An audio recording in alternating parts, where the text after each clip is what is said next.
not that. I Welcome understand. to Breaking the Chains. This is Bakita, and I am here with Tyree, and we are going to be talking relationships and African American men and dating in Ghana and relationships. So, Wow. Tyree, would you please introduce yourself to everyone and let's see what's in that brain of yours. Yeah, I'm Tyree. I have a twin brother named Titus. We repatriated to Ghana. So, yeah, we first went in 2017. Yeah, we kind of just went to get away from Trump's America. And now we're trying to build sustainable living situations for diasporans looking to repatriate to Africa. So, what made you go to Ghana in the first place? Actually, we was trying to go to Nigeria, and me and a bunch of college buddies, we were quite Pan-African at that time. You know what I mean? Very heavily, Black Power and like um, very studying the history of what happened to us in slavery and all of that. We was trying to get into Nigeria at the time, but Ghana just was easier for us to do the paperwork and everything. And then, um, oh wow, my phone is a piece. But anyway, yeah. So we went 2017 for like vacation and just to see how everything was for 3 weeks.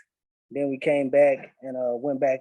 That was in January. We went back in August of 2017. So we was just trying to see how repatriation would be, and who sold who into slavery, and just get a real hands-on look at what was going on over there. Okay, so you went for a vacation, but you decided you wanted to move. Facts, And yeah. you I mean, wasn't we just even and you was initially gonna go to Nigeria, ended up in Ghana, and what was it about Ghana that made you say, okay, I think I want to live here? uh, I haven't been to Nigeria still after all this time, but while I was in Ghana, it just felt right. The people, the the repatriates that was already living there. It really felt like home. They just welcomed us kind of into the fold, so we really liked it. So that's how we stayed. I mean, we left and came back, but as soon as we came back, it just felt like love. So we wanted to stay. Yeah, I think a lot of us have that thing. It becomes like, oh, I gotta go there now. I can't now. Like there's no. It's. I know for me, it was kind of like once I got in there, I was just like, I was doing everything that I could to get the hell out of here. I was like, oh, Right. hell no. I could actually be somewhere and be peaceful and only see my own people everywhere Right. I look. What? I was in. Mm-hmm. So you are a single man? Yes. Are you? Okay. So as a single man, you moved to Ghana, you're single. Have you ever been married? Never been married. Still working on it. I thought I would find something quicker in Ghana, but it's not as easy as I thought it would be. But yeah, I'm not married. Okay, so when you say it wasn't as easy as you thought it would be, what did you expect when you were like, what were your expectations when you were going to Ghana and hitting the dating scene? Well, kind of when I first went over there, my selection was like really, I guess it was vacation. It was like a party atmosphere. Hold on, I'm walking around, but it was a party atmosphere. The selection was good. The women were receptive, and so I just felt like, if I got a wide selection, it won't be that hard to, what I'm saying, narrow it down. But the longer I lived there, the more complicated it got. So you say the longer you live there, the more complicated it got. I would think it would become less complicated. What was it that was? For me personally, you know, we came as a group of brothers, like it was 5 of us at the time. And then, you know, the one woman I was dating, it became like I just wasn't caring for her. You know, she had extended family that I would, you know, and I have a lot, you know, going to make CDs. We didn't come over there with a lot of US dollars. So being an American person, everybody assumes you're rich. And just like in the States, we don't have this culture where the brother is really held responsible for the woman to the same degree as Ghana, I think. So it was a culture shock for me. Like, okay, I gotta buy everything. You know what I mean? Like, so that was something, you know. And then you know, different cultural things with family. I, you know, I had to deal with my own traumas coming from the States, and then having to deal with, you know, other people's traumas that they have from another cultural perspective that I have to learn about. So it's just a cultural shock, and I really think that's why we didn't work out and Yeah. everything. Yeah. That's, you know, oftentimes we see it's African American women, they going to Ghana, they marrying the Ghanaian men or Nigerian men or whatever. And being married to a Ghanaian myself, I know a lot of them. Like I know a lot of the Ghanaian wives, or the American Ghanaian wives. And they talk about it a lot. Like you Yeah. see there's groups everywhere for women who are dating or marrying African men or Ghanaian men. Do you all have that kind of resource? Like, is there a thing like that with Black Not, African American men? not that I know of. I mean, Okay, because I never see like it's like there's never a conversation about it. It's like so all of these men are going, but where's the dating? What's going on with the dating? So like, how are y'all? How are you finding when you got there and you started dating or whatever? How did you find it? Like, how was it? Tell us about the process. How different or like doing it in America was it for you? it's different. You know what I mean? I don't know about every brother's experience, but I know me and my twin brother had like some real like curvy, you know, it's just real. It's not straightforward like sisters in the States, you know what I mean? The sisters in Ghana, you know, we love them.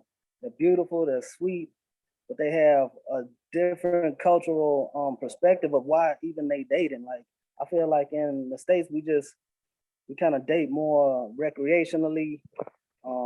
We date, you know, a little bit more, you know, nonchalant. I feel like, and you know, we can be dating somebody, but you know, in Ghana, they see you with a girl that everybody in the community kind of like, okay, that's your wife. And I'm like, not just I just met her, we just walking together, you know. I mean, you kind of like dating, but they skip straight to wife in a vernacular. So it's just a different vibe. And then you have to meet the parents. I had to meet the sister's parents and kind of work work that angle, and that's a lot. It doesn't really, it's not mandatory in the States, you know, like it used to be, Like it or used I to don't be. know.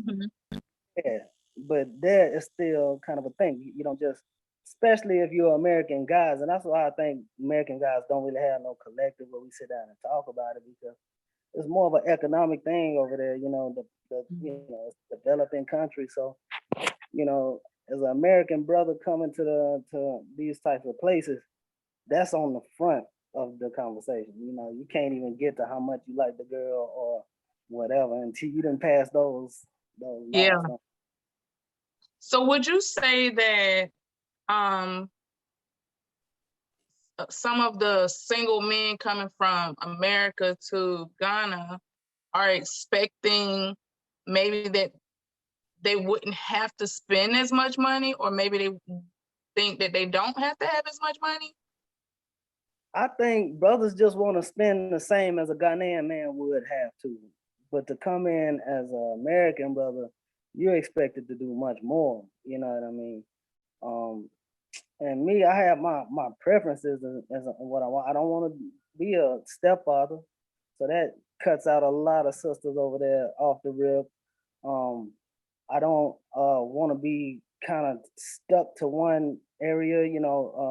Different tribes kind of populate different sections of Ghana. I didn't want to be Mhm. stuck, and I didn't want to live with a woman that was, I mean, to marry a woman like that I live like. Okay, if I'm in the Volta region, I don't want to necessarily marry a airway woman, or if I'm in Ashanti region, I don't want to get a Ashanti girl. Simply because they get to talking tree or get to talking airway to their peoples, anything like that can go on, and you really just out there. You know what I mean? I haven't Yeah. learned as much as I need to, but I just don't want to be a sitting duck. You know what I mean? On the dating and inter-family thing, you never know. She might have a crazy uncle on that juju stuff, or you know what I mean? Yeah. Anything go on. So you mentioned you don't want to be a stepfather.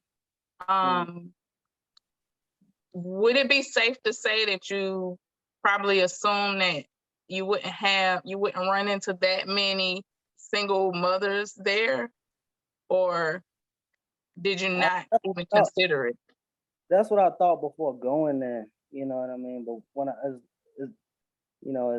the longer I lived there, the more you start to see. One sister told me she didn't have no kids.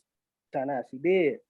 Another sister just had gave birth and was hiding that one. So a lot of times they let other women raise their children or other families raise their children. So that's commonplace there. So I was running into a lot of that, and it's not that I'm like I just want order and structure to my situation, especially going to another country. I'm trying to establish.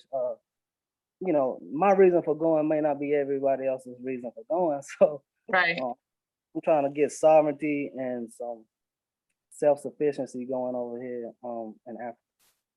Yeah. So with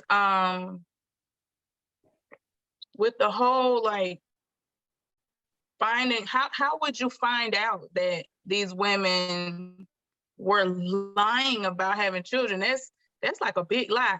I don't see how you hide that one.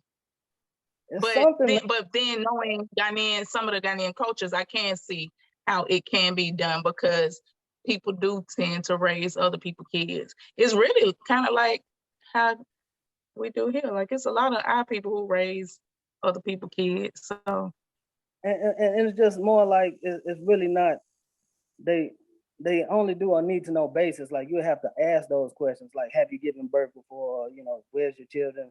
You'd even have to ask for they even tell you. And another thing is like once the child start walking, they treat it like grown people over there. So I mean, that's not you don't have to worry about somebody abducting your kid as much. So the kid is pretty much free to roam. So you might see a woman, she looked good, so you wouldn't think she's a mother, but they give birth young a lot of times, and there's really no stigma on stepfatherhood like that over there. So it's no real hangups on it. Brothers don't mind it. From what I understand, they didn't mind it. Um, yeah. but me, I'm just I'm not going. Yeah. So speaking of which, we've been Facebook friends for a long time, and So, we've been in some conversations around these type of things a lot. And I just want to ask for all of the other sisters who will be in those conversations with me. So as you guys are getting older, how is it working out trying to find a woman with no children? I mean, it is what it is. To me, I don't really. I'm starting not to stress so much about it. Like, I made it this long without being married. I mean, it would be nice to be married, but it's not like it's gonna destroy my whole universe if I don't. Right. Um, so it kind of I'm just everything is kind of what it is. I'm not trying to force nothing. I'm in an acceptance state in my life. I'm just embracing reality more and more. Like I'm not delusional about it. You know, if I find it, great. If not, and you know, I'm not really counting my age in the same sense as, you know, oh, I'm getting old. Like everybody's getting old I the mean, time. you don't necessarily have to because you're a man. So where us as women, it's like this thing time is ticking. But so when I think about it, that question was more like something I probably would ask a woman. But still, some men do tend to, like, I don't want my kids to be, I don't want to be 70 and my kids just born or something like that, you know. But Yeah, and something too. yeah, yeah. That's like my husband was born, his dad was 72 years old when he was born. He was Wow. like, speaking of which, we've also had some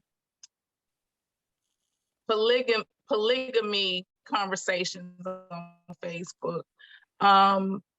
Did you find that, I mean, even though you never got you didn't find you a woman in Ghana, did you find that women were maybe more likely to want to be in a multiple relationship and be okay with you having more women than just her?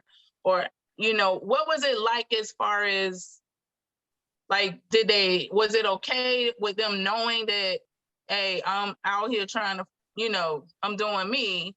Were they okay with that? Yeah, I met a lot of brothers. I mean, I wouldn't say a lot, but several of my friends had multiple wives over there, and it wasn't like a big thing. It wasn't like they was flexing about it or nothing. You know what I mean? It wasn't like, it was really like, man, you got plenty, plenty, so you got plenty, you know, to give. Basically, Uh-huh. I really don't think women really trip on it like they would in the States. Like two women who are good friends would probably be better sister wives than, you know, enemies. But in Ghana, they kind of embrace that. And I did hear stories about sister wives fighting each other and, you know, these type of things. But I didn't see it personally um, with the brothers that I met that had multiple wives. And it was about, you know, securing, you know, land and resources and stuff like that. I really didn't see it as a, I don't know, the way brothers talk about it in the States is not how it felt over there in Ghana. So and that's what that's what I kind of wanted to lean into. I've seen a few conversations where it seems like the brothers here don't really understand what that looks like in other cultures, like fully.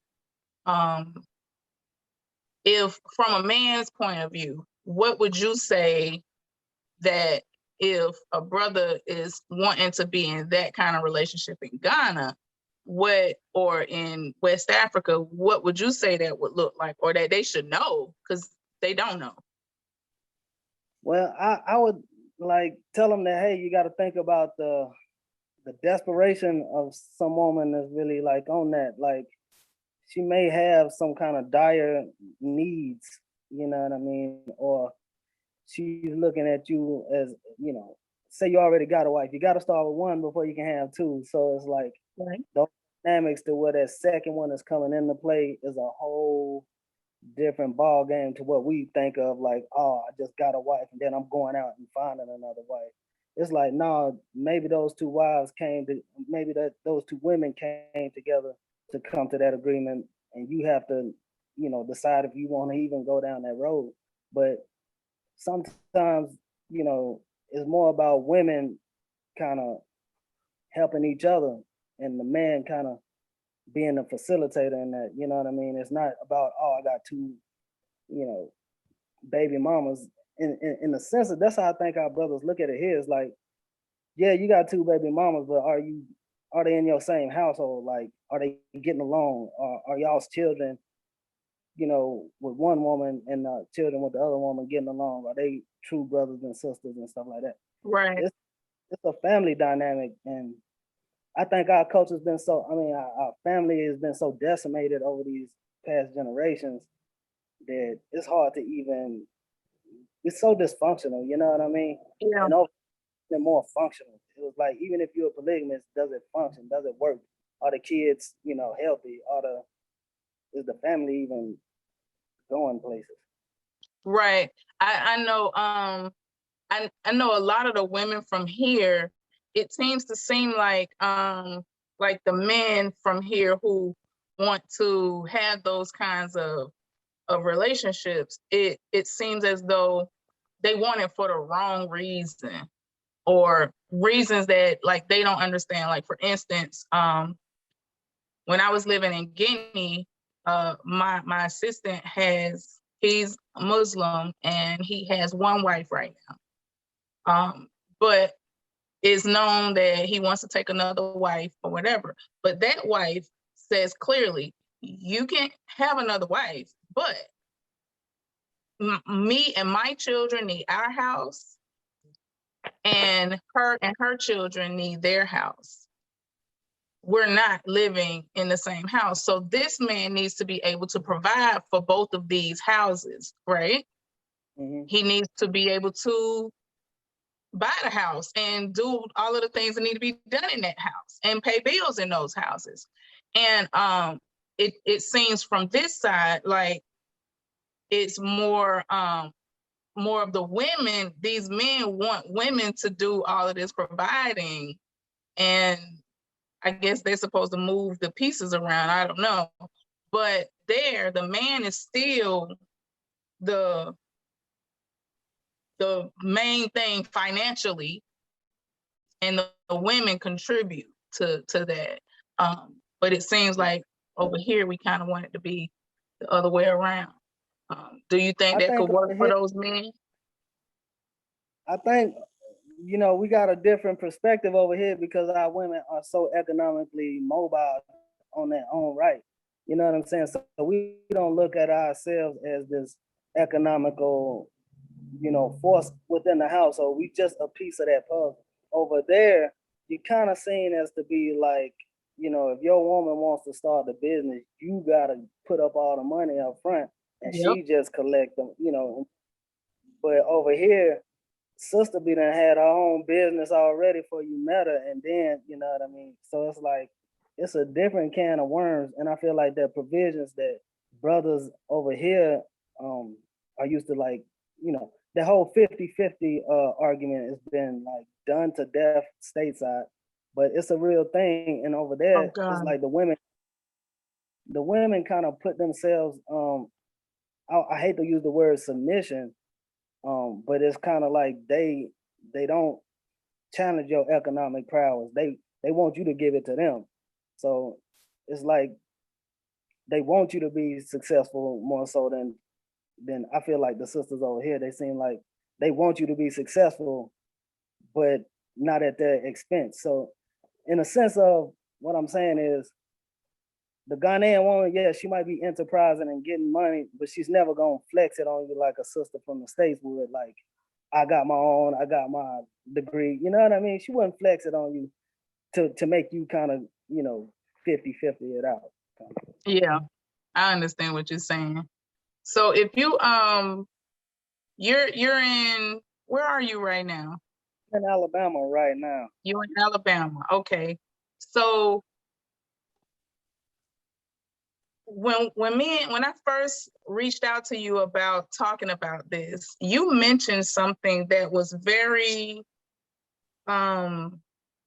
interesting to me. It was either you or Titus who said that the women here are more sultry than the women there. Like, can you give me some insight on what you see as the difference in the women, but outside of the financial stuff, what differences do you see between the women here and the women there? The women, you know, the women here. I'm trying to be careful with my words too. Say what you want to say, and we'll fix it up. The women stateside, I think we got a unique history. On both sides, we got a history of anthropologically we are like matriarchal. But over here, I feel like they have seen the black man so decimated that they don't really any how do I praise of the black man, any upliftment of the black man over there. It's not like they'll publicly display affection. Like sisters I'm here sorry, I are didn't hear soldiers. what you Like said. You said I didn't hear what you said. You said something. You were saying, what were you saying about the black woman here and the decimation of the black man? like they seen the black man so lowly and subjugated to the point where it's hard to respect. It's hard to respect the black man. Like no matter your achievements, no matter your prowess or whatever thing you're capable of, it's hard for them to publicly admire you under this construct stateside. Because you ever get to these conversations, no sister can really point at the brother like, yeah, that's the brother, be like him.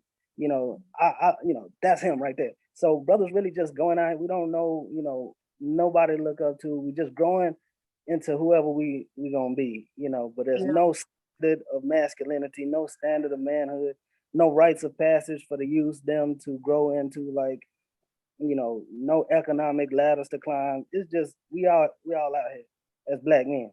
So sisters kind of treat us as such. Over there, they seen like historically black men in positions of power since birth. So, if you come down in a Benz in Ghana, it ain't too many women that won't mess with you after that. But a black man on the Benz in the States is just like I hate to say it, but it's you just another dude in a Benz. Yeah, yeah. This is a very interesting topic. I really, really appreciate you letting me in a little bit on what it's like to date women in Ghana. One more thing before I go, did you ever find yourself maybe, because with us having so many repatriates in Ghana, did you ever find yourself maybe looking to date some, like an African American woman there, or meet somebody there that may be on the same page? Only one sister that I could think of that I thought about, but she didn't stay long in Ghana, and we lived so far apart. We was traveling all around Ghana so much that I didn't even have time to I didn't even try, honestly. But I should have. But other than that, I wasn't checking for American sisters. I feel like I'm easily triggered. All of that stuff that sisters be on, just so good to hear Tree or Airway or sister like speaking Hausa to you is refreshing. You know what I mean? Even though she might be angry, it ain't those familiar tones that'll just set you off and cause an argument. Go back and forth. So I wasn't checking for American sisters in Ghana, and then I didn't find too many that was in my age range that I like. You know what I mean? It's a lot of older women there. I mean, there's nothing wrong with older women, but yeah, I get it. I totally get it. Well, right now there's a lot of young single women moving to Ghana. I would love to see, because with all of the cultural stuff that we have going on between these relationships, I wouldn't be surprised to see a lot more repatriates start linking up than other, because to me it seems, if I'm moving there and I'm single, you moving there and you're single, we on some kind of same wavelength. Maybe those are relationships that should be pursued also. I haven't seen anyone talking about repatriates maybe meeting up and linking in Ghana versus where they probably wouldn't have met each other in America. So hopefully one day soon You think Hmm? they coming just to? Do you think they coming just to date and make marry? Or No, when I don't think you so. I don't think so. A lot of the women that I have come in contact with are leaving for the same reason that men are leaving. Some people just want a peace of mind. People just this is just so heavy, and people just want to get away from this. And I've met some people who wasn't even thinking about relationships until maybe they got there and they got settled in, and then it's like, oh yeah, I forgot about relationships. Let's try these relationship things. Um, it's just a lot of, I think a lot of the people who actually pack up and leave. First of all, it take a lot to decide to pack up and leave here, because there's so many comforts, so much familiarity. I mean, this is where we're from. Essentially, we got 500 years worth of backlog here. So it is what it is. But so when some of us, the handful of us that have decided, you know what, I'm up out of here. I think that's a big thing to have in common. Um, and I would love to see our people from here who have that same mindset to link up with each other, because from what I can see, it's not a lot of people in Ghana who even have our same the kind of mindset that will make you pack up and leave America. It's not a lot of people there with that kind of mindset. agreed. So, you have to find your, I guess, tribe, so to speak. It's true. And granted, we have some Ghanaians who are very Pan-African, very, you know, into understanding who we are and us understanding who they are, but it's not the amount that I think people believe or people think. Yeah. So those of us who are from that kind of thinking, I think if you don't run into a Ghanaian with that same kind of thinking, we coming from a slave mentality, they coming from a colonized mentality. It's just it's a whole bunch of mess. So Right. why not link up with someone who is from the same, like I'm from South Florida, grew up in Georgia and Florida, you from Alabama. My culture is closer to you than it is somebody from New York. You'll Right. understand me better than they do. Mm-hmm. But somebody from New York, I can be with somebody from New York easier than I can be with somebody from Ghana. Even though I married a Ghanaian, I just happened to marry a Ghanaian who was very Pan-African. That's what drew me to him, Right. was Right. that he has a very not typical Ghanaian thinking. Mm. Um, and which is why it was easy for me to, he came here in like 2 weeks, he was like, okay, I'm ready to go home. This is not for me.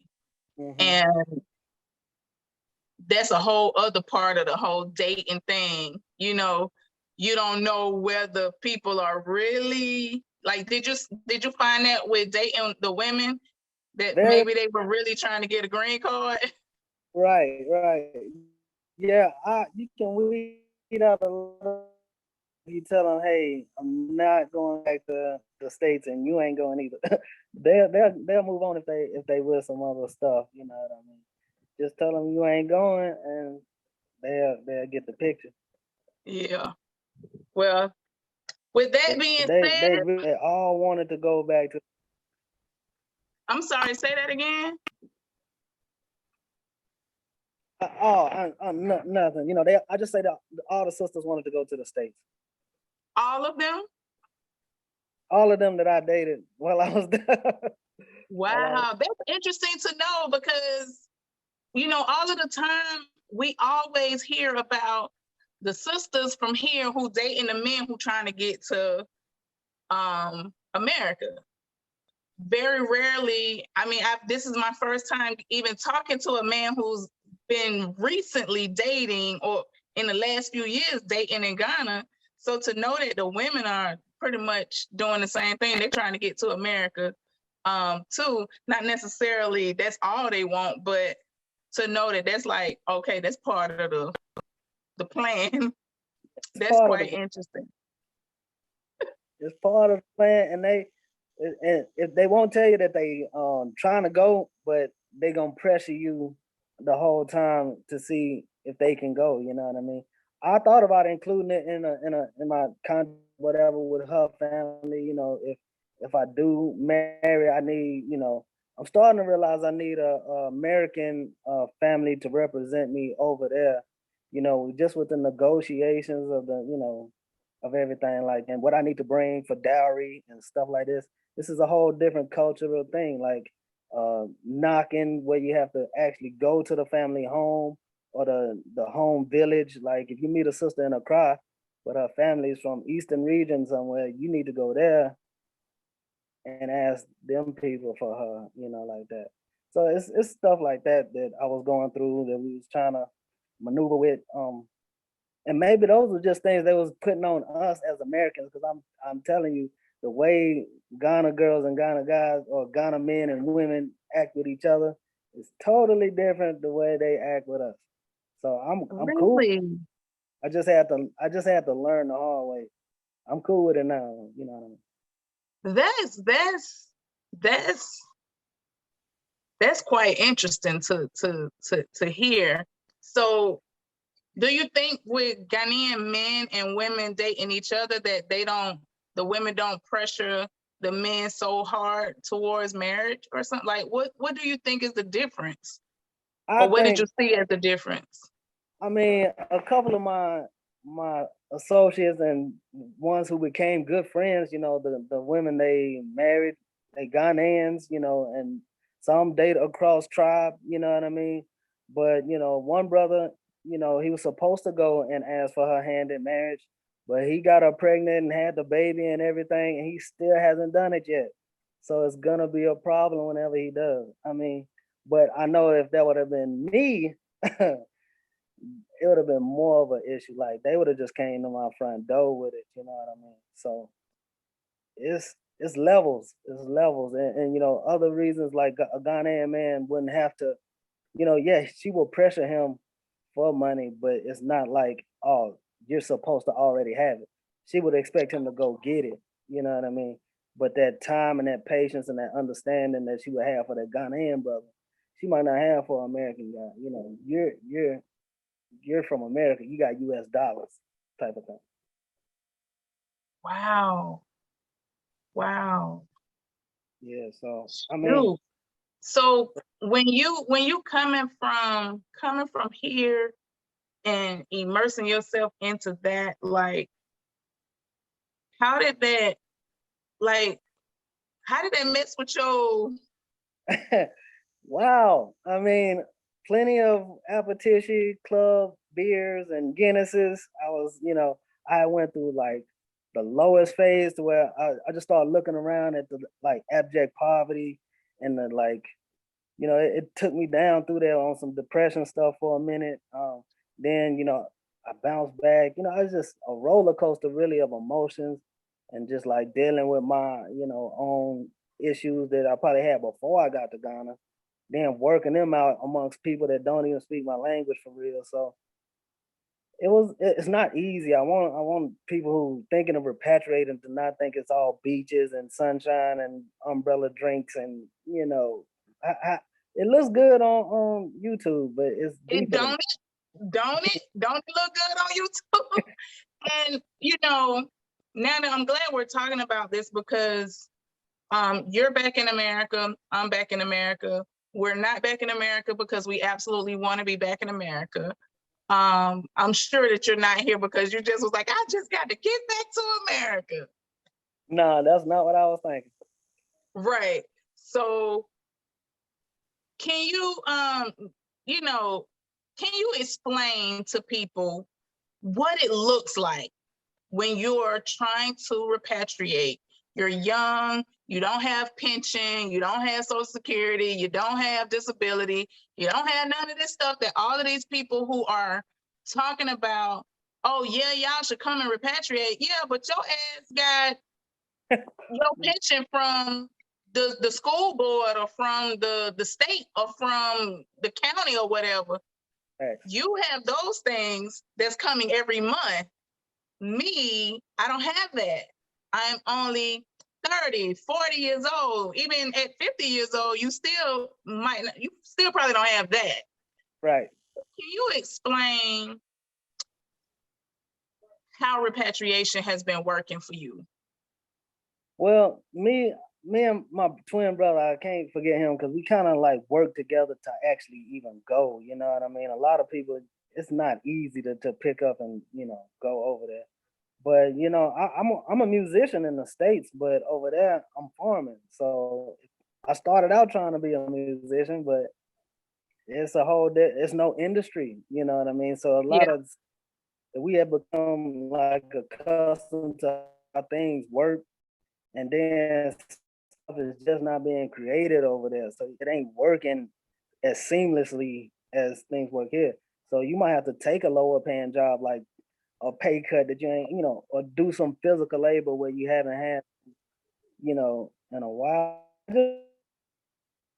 And like being open to trying new things, you know what I mean? Like you can't go over there and say one thing and that's all you're gonna do over there. You're gonna have to diversify your skill set, or like network with some like true trustworthy Ghanaians that can help you out. Or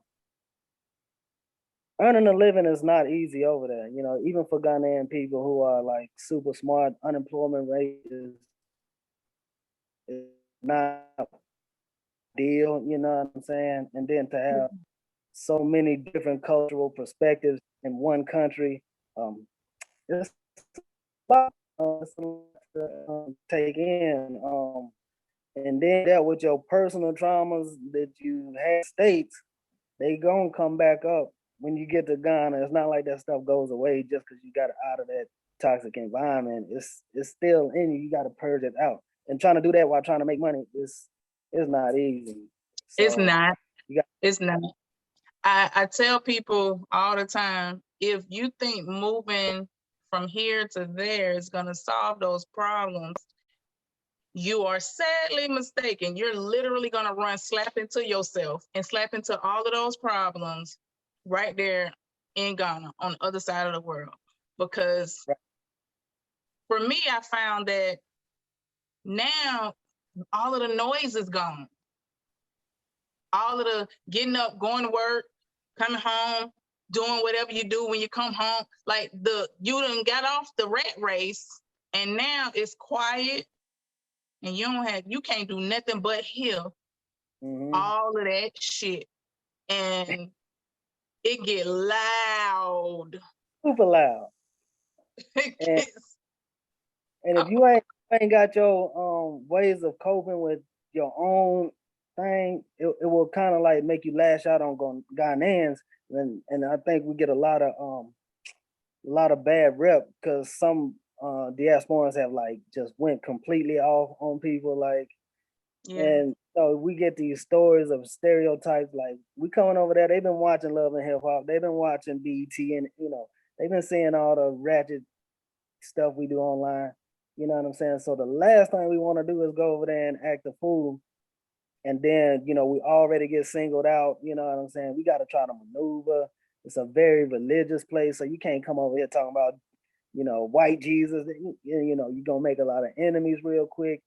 I just seen so much. It's like a lot of diasporans just like tripping over themselves. There's no cultural etiquette training. There's nothing to invest in when you get off to the plane. Like, it's like everybody's got their own interests. They want you to get into their group. They want you to pay dues at this, thing. You gotta have your head swiveled on very tight because the grain is already moving over there, and it's like you jumping on a moving train. So absolutely, and I think oftentimes that, and maybe you can help me with this, because I always wonder why does it seem repatriates seem to try to paint Ghana in such a beautiful light and paint it like it's just You gotta come here. This is the best thing. And while it is a really good move, it ain't for everybody. But why do you think that people try to paint Ghana in a certain way and not really tell folks the truth? You know what? I don't have this conversation. I don't know. I really don't know the real reason why that's going on. One thing I do notice though, if you try to, you're gonna get a backlash from the indigenous Ghanaian people online. That's one. And then Okay. second, like I think repatriates are trying to get more and more people like on their own program or whatever they got going on the ground in Ghana. So they wouldn't want to show the negative parts, and then that patron or that donation or that contribution goes somewhere else. You know what I mean? And I appreciate everybody doing the philanthropy and everything like that. But sometimes when you just, I think if we're doing repatriation, it's not like we just, going, it's like we're going home. So we need to have some kind of order and structure, not Right. just another order, and not, we need to kind of do some kind of family reunion type of thing over there. Everybody get over there and spread out. It's just disorganized and dysfunctional. So I don't think we really thought this thing through. We just really jumping out of a frying pan into a fire if we don't kind of Into a look fire. into what's going on. I totally agree. I couldn't agree and with you more. I really want people to like do their own research. That's why we started the research campaign in the first place, to tell people like we knew it was gonna be. We went before year of return, but we knew it was a campaign to like get people to go back, and Ghana being the most like open about diasporans coming back. I knew it was gonna be like a lot of us going, but as more people try to stay, we got to try to figure out how we're going to place these people. A lot of people have had to leave, not because there's something they did wrong, because they just wasn't prepared, of what they was going to see. And I feel like that's our fault as people who've been on the ground, not telling that whole truth, because we scared of how people going to take what we saying. But if it's the truth, you got to say it. You gotta say it, and that's what I shoot for on my channel is I want people to get the truth. It's a great move, but it can also be a terrible move. Like if you don't plan, you may end up in it's so many people end up in dire situations. I know you've heard many of the stories of people who go there with plenty of money, but your plenty of money will run out if you don't find some way to keep it coming. And Right. not to mention how they go chop your money. Like Right. they coming for that money. And we really don't have that kind of, we can't, there's nothing nobody can do to prepare you for that coming from here to there, because somebody double cross you here. We got ways and means of handling it over here. Over there, it's just water under the bridge, and you got to kind of look and kind of release it as fast as it go. You got to kind of be like, it's gone, or else you're gonna really have so many enemies that you don't even know where you coming or going. So yeah, I really try to warn people like money there is a different beast. You know what I mean? It's not like money here. Like money just, I don't know if they see it differently, or we just had access to more of it for so long. But when you go over there as an American, you somebody's dinner. You're somebody's what come up. And they don't have that slavery history, or they didn't get that education. So you looking like a vacationer no matter how long you stay. no matter how long you stay. That's a fact. No matter how long you stay, it's crazy because I think the majority of us go with this idea in our mind of what moving to the motherland is going to be like. And you move to the motherland and you just, we want to we have a lot of people who want to live off the land and they want to do all of these things. And it's like, yeah, that sounds good on paper and it sounds good on YouTube, Right. but it ain't gonna be that easy. I mean, I lived off the land, and it's the hardest thing I've ever had to try to do. You know what I mean? Catching malaria, like brother carried me out of the bush into the town. You know what I mean? On his back, like saved my life literally because I couldn't move. Like so, some people don't really think about it. And you know, another brother, a close brother down there, he actually passed away from malaria, and this is a common thing that goes around in Ghana. So you got to have your support systems on the ground. Like malaria ain't no joke. The water treatment, you got to make sure your water's straight. You know, just these, you know, making your own fire, you know, cooking off a fire, just making your own shithole. Like that is something. Right.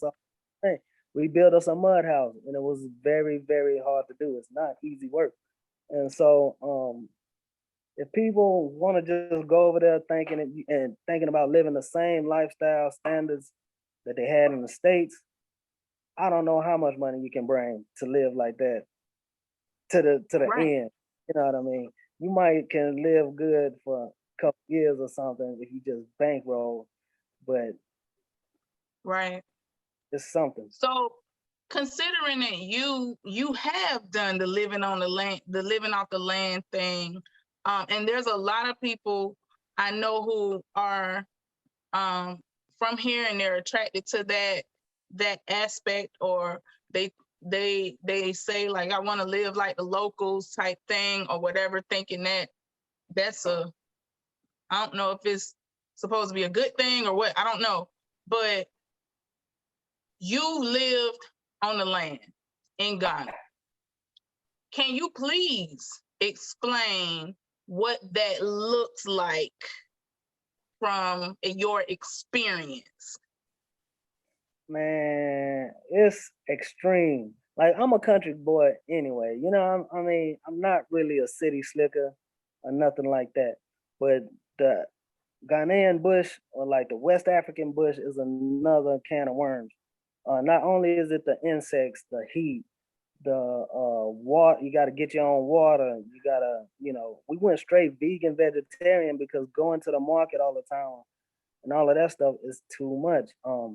Then the extreme, like walking for miles, like, you know, if you've been driving in a car all your life and you get on foot, man, you'll just see all the pounds melt off. Like me and bro was like really slim fit for real because like, hard work, you know what I mean? And I think Ghanaians, you know, they had it's so, you know, it's normal to them. Like extreme labor to the brothers over there is common day, just another Tuesday or whatever. But the work we do over here, we got machines, we got ergonomic chairs and, you know, desks and you know, the type of stuff that makes work easier. Over there, Right. it's all hand manpower. Like so. Yeah. Living Even off down to just cutting the grass. It's like you see somebody cutting the grass with a machete, like, what the hell? Why do you have a lawnmower? What are you doing? No, for real, that was like the rites of passage. Once you get to weeding a couple of acres, then you know you got the back for it. But still, just want to do something else besides that over there. Yeah. I think it's important that that people understand that, you know, another thing that we think is we're going to come to Ghana and you'll be eating all of this organic food and there's it's all fresh off the land and ain't. Man, can they you got please, can you please they got organic stuff, but they also got plenty of GMOs, and the farmers we was dealing with will not stop using GMOs. They will not stop using pesticides. We tried everything.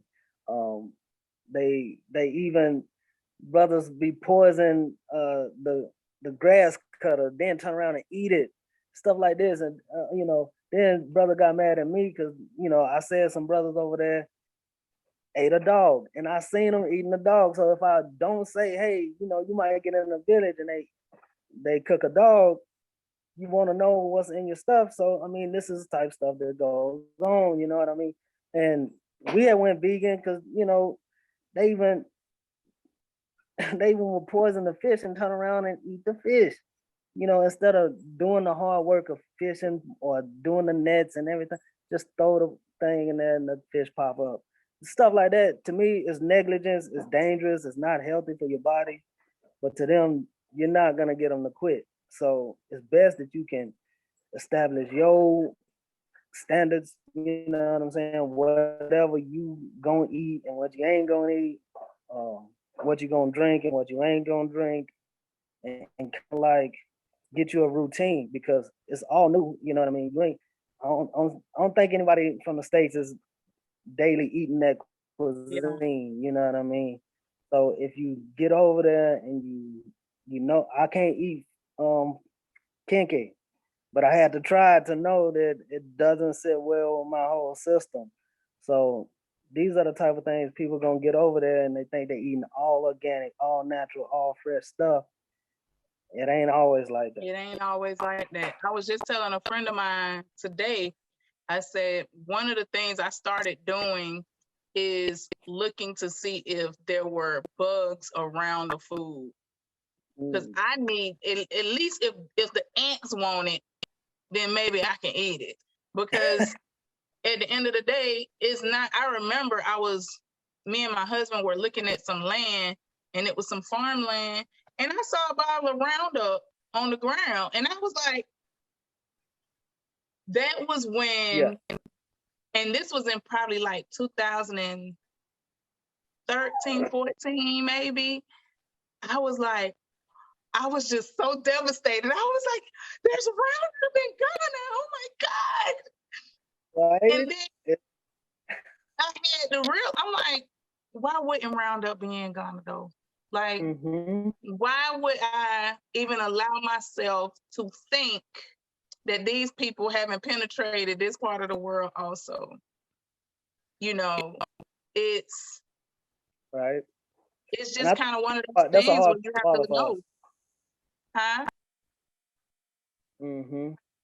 I think that's a hard pill for us to swallow, you know what I'm saying? Realizing that colonialism really just, what it did to the extent that it did to our people over there, and then like trying to find your way into it. Like we're coming over there without a tribe, we're coming over there without really knowing our family history and stuff like that.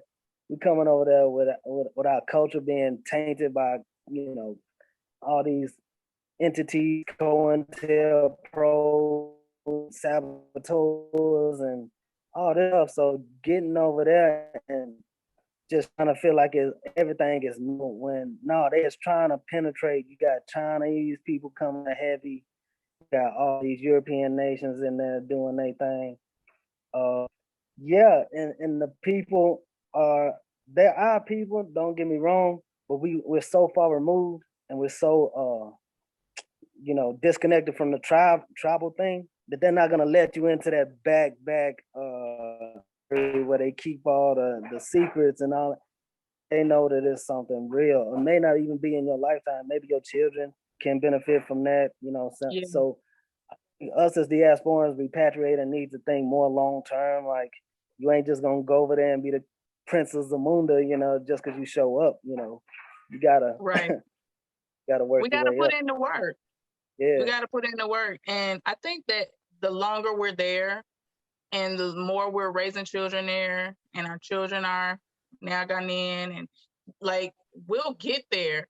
But I think a lot of us feel like, because I always see people say, oh, you got to immerse yourself in the culture and you need to do this and do that. And I'm like, I don't think people realize how hard that is.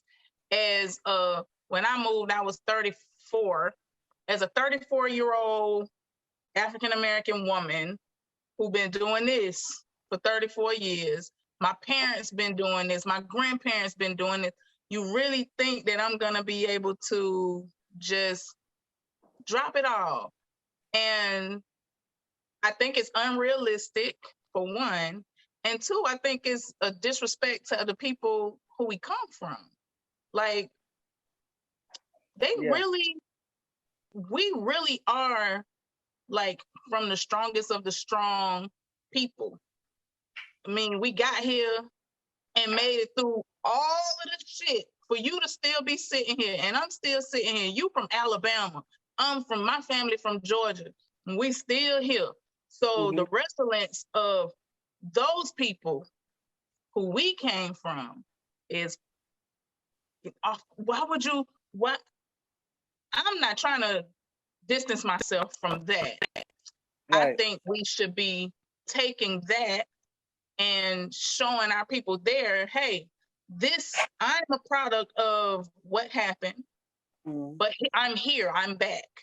And now all of the things that we've acquired as far as having to create our own subculture, that's still not completely removed, because in Alabama and in Georgia and Louisiana and Florida, we have a lot of things that when you go to Ghana, you realize, oh, right, we still do that stuff. Right. It's true. You know? But I think we just gotta find a balance, what part of our culture do we need to like shed, what doesn't serve us anymore. And, as Ghanaians, get more and more woke and realize, we've been living in exile and we didn't want to leave, you know what I mean? Or we ain't trying to come in and take over nothing. We just want to live side by side, you know what I mean? Or we ain't come to save everybody or nothing like that. We just came to live amongst you, you know what I'm saying? Or we ain't finna, march and protest over here like we was doing over there, because we don't care nothing about y'all's politics over here. So I feel like once they understand how, our perspective, or maybe you get some cultural etiquette training over there some kind of way, to where you can get some cultural continuity somewhere. I understand where this person is coming from. I don't necessarily have to do it like them, but there's a reason why they're doing it like that. That will help us. Because some stuff I stopped asking why Ghanaian people do what they do, and I just start just observing it. You know what I'm saying?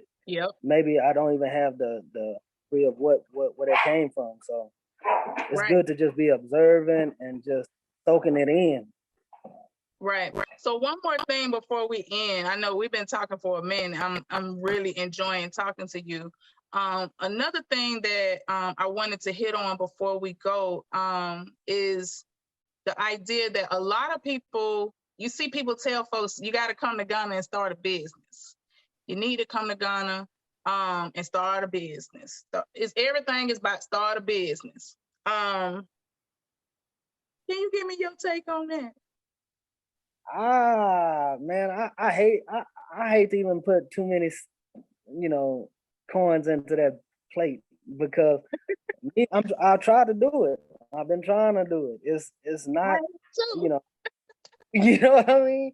But I've seen people come and they do it, and they legit with it. So I can't really say one way or the next, because I ain't made my bag yet. If I went over there and I got a bag full of CDs from doing business, but one thing I do know, that they have a different cultural thing about work, employee relationship, like employee relationship.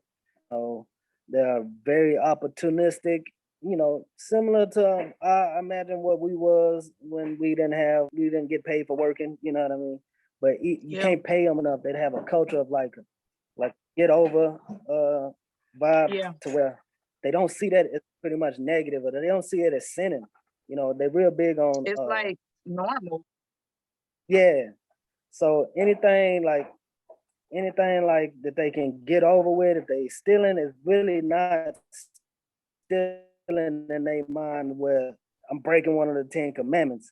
I found that they thinking, oh, my survival is, they very much in survival mode. So, it's gonna be an uphill battle for you to really get. That's another reason why it's developing still, because you get up and start a factory and then somebody's stealing all your inventory, and next thing you know, you got to fold up.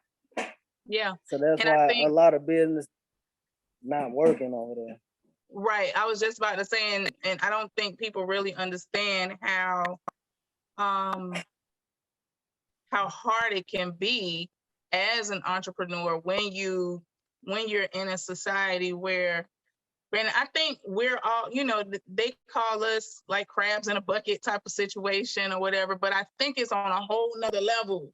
Like, it's like a whole nother beast. And I'm trying to keep it kind of diplomatic, but it's difficult. It's difficult. And you have people who, the hiring people and trying to get people to work. I think the work ethic is different than what we're used to. How did you find like dealing with people and work ethic, and was it what you thought it would be? How was that? It's very much not what I thought it would be. Honestly, man, like I've just seen so much cutthroat and like there's no culture of like keeping it real. You know what I mean? That was something that's so innate in our culture stateside to where like, you can't lie about some stuff like to another black person over here. But over there, Right. as long as you get out of it, it's a good. I ain't never seen somebody just beg me, like grab my ankles and beg. If you ain't used to that, you might, but then I found myself growing like a stony heart to where the children on the street didn't even faze me no more. Like, when I first Yeah. came over, I see begging children, I gotta throw them something. But the more time you spend, you be like, get your hands off me, Yeah. to these little kids. And I don't want to, take it out on the people. That's how they do. So just to Yeah. find out Hoover and who to hire, we had to fire a whole bunch of dudes. You know what I mean? And you kind of think, man, this dude got 4 kids, or you know, but then you kind of get like real like cold with it. You know what I mean? To where you don't talk. So it's brothers got. I mean, going over there, you want to start a business, more power to you. Don't get me wrong about it. Just make sure you got trustworthy Ghanaians and you got a network of people behind them that you can go get to check them if they double Yeah. cross. Yeah. Yeah. I think that's important. I think it's I think it would be irresponsible if I not say that I don't think people should jump out of the gate trying to do business in Ghana. Even jumping into relationships in Ghana. I think it's important to kind of be there and observe there and see how things go first, like kind of learn a little bit of how things go, because if not, you can find yourself in so many situations that it's just like, okay, how did I get here? And you got there because you didn't know what you was doing. And it's important I think we need to have more of you guys talking about what it's like being in Ghana. I think it's important to hear y'all's voice more, because for whatever reason, the men who repatriate aren't as vocal as I feel like you guys should be. Like, we need y'all to come on, tell what it is, tell what it ain't, and don't, like, I ain't trying to get canceled. I mean, you can't. They can only cancel you if you care, So, It's that's true. where I'm at with it. I always get questions. So that's why I like doing these videos, so that we can sit down and have some candid conversation about what it looks like to live and learn and date. And you know, I've been married to my husband for 10 years now. So when it comes to dating and stuff, I don't really know. But there's like, I just feel like we need more of you guys' voice. We need to hear you all more. So before I go, is there anything that you're working on? Any way people can contact you if they want to talk to you? Tell them how to get in contact with you. You can follow us on Facebook, Ghana Research Tours. We ain't really putting enough, no content out right now. We're on Twitter, we're on Instagram, but just follow us on Facebook if you want to keep up with what's going on in Ghana. Ghana Research Tours on Facebook. We're not even really doing the touring right now, but that's where you can find us and what's going on and all the ins and outs of what's happening with us. All right. It's been such a pleasure talking to you. I can't wait to talk to your brother. Exactly. You can. We appreciate you hollering at us. Yes, I really appreciate it. If you haven't already, please be sure to subscribe, like, share my channel. Thank you, thank you, thank you so much. It has been a pleasure talking to you. You have a good one, okay? All right. All right, brother.